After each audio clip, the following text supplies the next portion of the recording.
Dwarves, The Lost Race of Tamriel, Volume 1, Architecture and Designs, by Calcelmo, Scholar of Markarth. Let me begin by correcting a common misconception.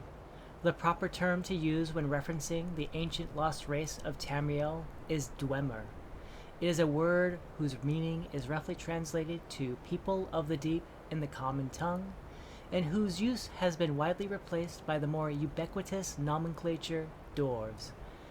I would like stated that I use the name dwarves in lieu of the more accurate term in these books out of sympathy for my readership, whom I can safely assume does not have the breadth of scholarship that 200 years of study has given me. With that small point finished, let us begin our discussion on the dwarves by focusing on the indisputable artifacts they have left behind, their architectural and cultural designs. Unlike the more controversial areas of dwarven scholarship, the construction of dwarven cities and relics are well-founded due to the plethora of samples taken from the ruins these people have left behind. My own home city, Markarth, was originally one such ruin, and I can state from first-hand experience that all dwarven designs share a set of common principles that we can use to determine the true artifacts from fakes and delineate patterns and methodologies that were important to their craftsmen. First of all, we can say for certain that dwarven artisans favored stone, at least as far as their buildings were concerned. This is no surprise.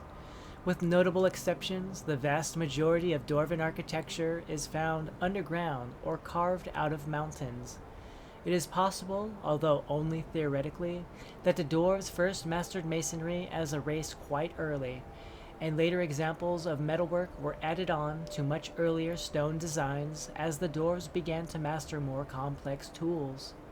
Regardless, the foundation of all known dwarven ruins is built on stonework, and the structure of dwarven stonework is sharp, angular, and intensely mathematical in nature.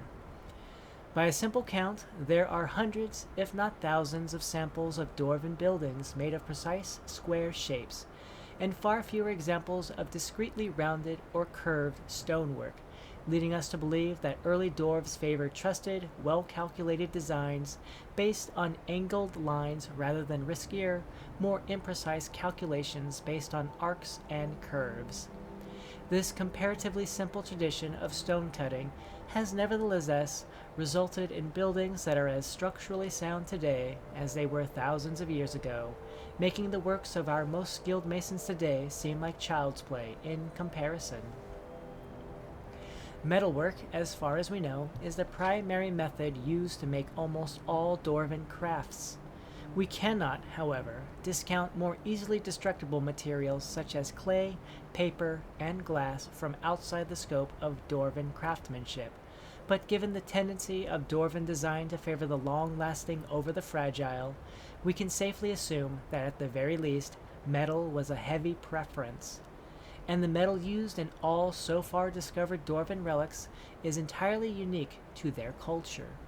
No other race has replicated whatever process was used to create dwarven metal, although it can be easily mistaken for bronze, and in fact many forgers of dwarven materials use bronze to create their fake replicas. It is most definitely a distinct type of metal of its own. I have personally seen metallurgists attempt to combine several different types of steel and common and rare ores in order to imitate dwarven metal's exclusive properties, but the only method that has been successful is to melt down existing dwarven metallic scraps and start over from there.